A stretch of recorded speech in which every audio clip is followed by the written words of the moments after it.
This segment of the news has been brought to you by Sun Oil Limited. Welcome back. While on Grand Bahama this past weekend, leader of the official opposition, Michael Pintard, speaking once again on the impact of the Delzato family potentially closing their businesses and the impact that it could have on Grand Bahama. Mr. Pintard reiterated his previous criticism of the lack of intervention by the government in preventing the loss of jobs as a result of the closure of the Gold Rock Home Design Center and the Do It Center.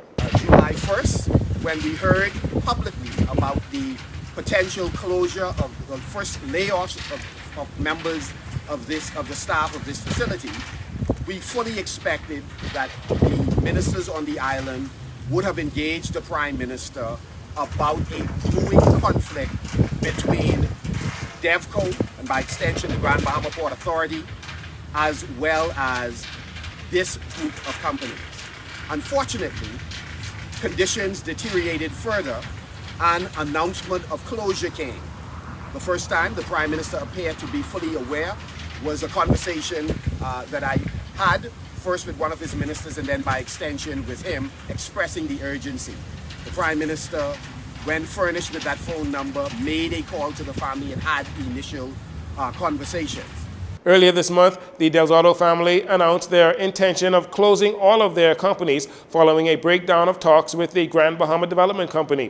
Mr. Pintard says the gravity of potentially losing 130 jobs on Grand Bahama is a serious matter that needs intervention from the government at the highest level. According to Mr. Pintard, initial conversations with the Delzato family were held with a government senator. He says the matter should have been dealt with at minimum by a senior minister. We have said publicly that we expect that the Grand Bahama Port Authority would lower the temperature and the tone and tenor of their press releases, as should the family members.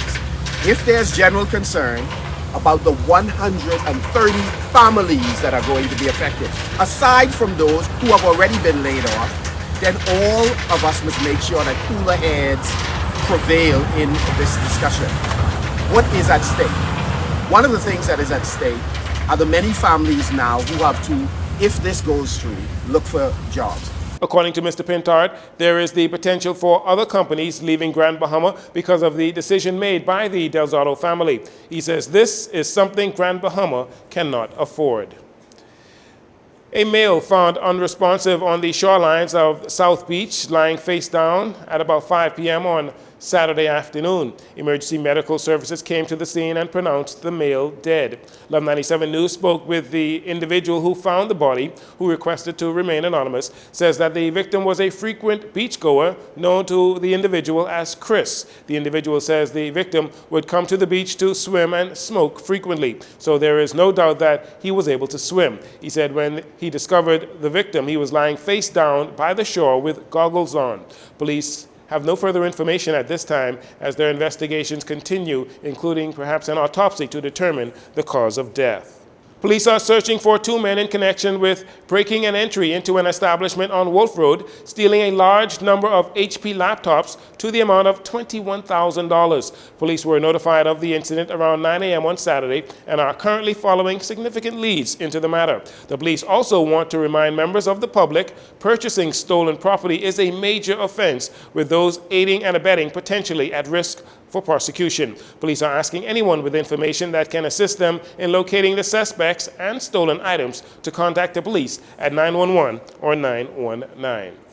As the government continues its COVID-19 vaccination initiatives, the Marlet Marathon, Fleming Street Clinic, South Beach Clinic, Flamingo Gardens Clinic, and Elizabeth Estates Clinic will all be available this week for those who want to be vaccinated against the COVID-19 virus. Pfizer first and second vaccine doses are available for ages 5 and over. Additionally, those who are eligible can appear for their first or second booster shots. The team located at the Marlet Marathon will be open 10 a.m. to 6 p.m. Monday through Saturday, or you can call your local clinic to get the time of day that they will be open for vaccinations in those locations. Walk-ins are welcomed. Individuals can make an appointment, and people with mobility challenges may request a home visit.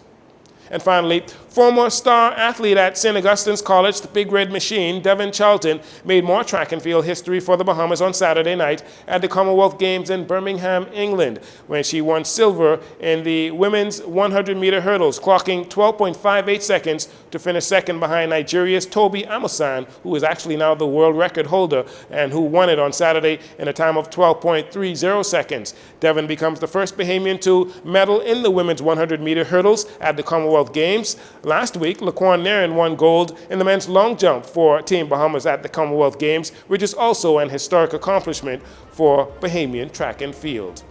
And that'll do it for your JCN Evening News. Once again, I'm Jarino Saunders. Thanks for joining us.